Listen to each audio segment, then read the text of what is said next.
Hello, my name is Lizette Hollis, and I will be doing this presentation on aggressive behavior of secondary school for my Educational Psychology 222. So the article I chose was actually called Aggressive Behavior of Secondary School Students in Relation to School Environment. So this is the article. And now I'm going to get started with my PowerPoint.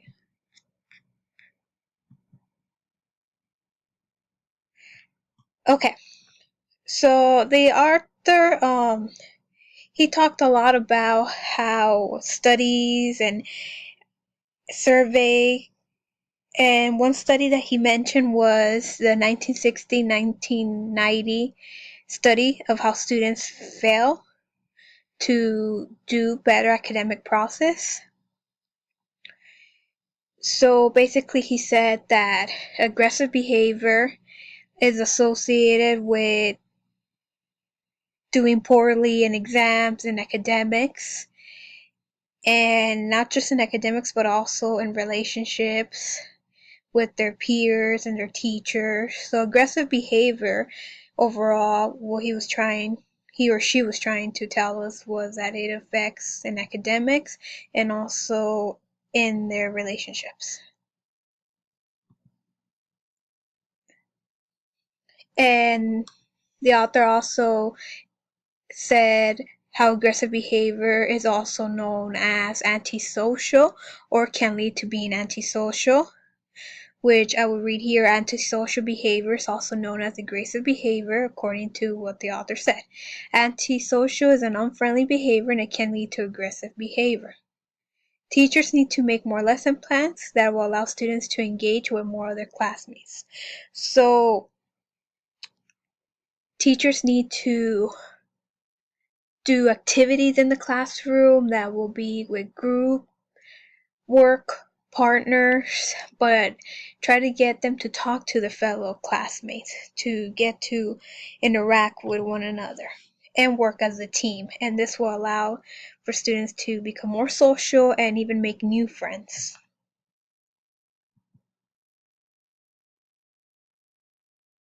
And the author also mentioned how aggressive behavior is shown in newspaper. And my opinion in this is, because I'm not going to summarize what he said in that paragraph, my opinion is that it is totally true. Yes, aggressive behavior nowadays is even shown in our daily newspapers. And it has affected and increased over the years. A perfect example will be a year ago, the school shooting in Parkland, Miami by Nikolas Cruz. This shows an example how students are being very aggressive in their own school and with their own classmates and even with their teachers. The statistics are high amount of school shootings per year in the United States have rise. And the school shooting, I'm pretty sure a lot of people have heard of it. Hopefully, I mean, it was all over the news a year ago. I think it was around a day or 2 days before or after Valentine's Day. So, yeah, I mean, that was just horrible. It's not only the only school shooting, I mean, there's so many others, but it just shows a perfect example of how it has increased over the years. It could be due to the media or to technology, how much it has advanced and how much, because Nikolas Cruz, for example, the school shooter, he would be in his social media accounts posting, his guns, and also he posted a comment on YouTube how he would be a professional school shooter. So I feel like technology and the media has definitely increased this. But also, Nikolas Cruz, like many other students out there, come from a household where he has no support, and and he comes from a rough household like many other students, so this leads to aggressive behavior as well.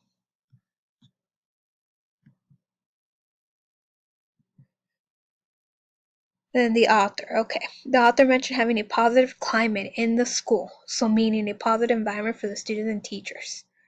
More openness with the teachers to allow the students to talk more. And also positive climate will improve on the students' academic performance. So that's what he or she mentioned. And I am now gonna do the climate in schools. Author mentioned how the climate in schools can be the buildings or how the school is set up, the physical environment, meaning the noise, lighting, temperature, and their surroundings, both outside and inside the classroom. And I really agree with this, that all those factors will determine a positive environment and make the student more comfortable. Also, very important, the safety of the school and the security of the school the students are in. We want students to feel safe and comfortable while learning. Safety includes physical, emotional, and intellectual considerations. Now, my opinion. So, the author is right on having a safe and healthy environment for the students. Safety is important in any age group, to early education up to even high school students.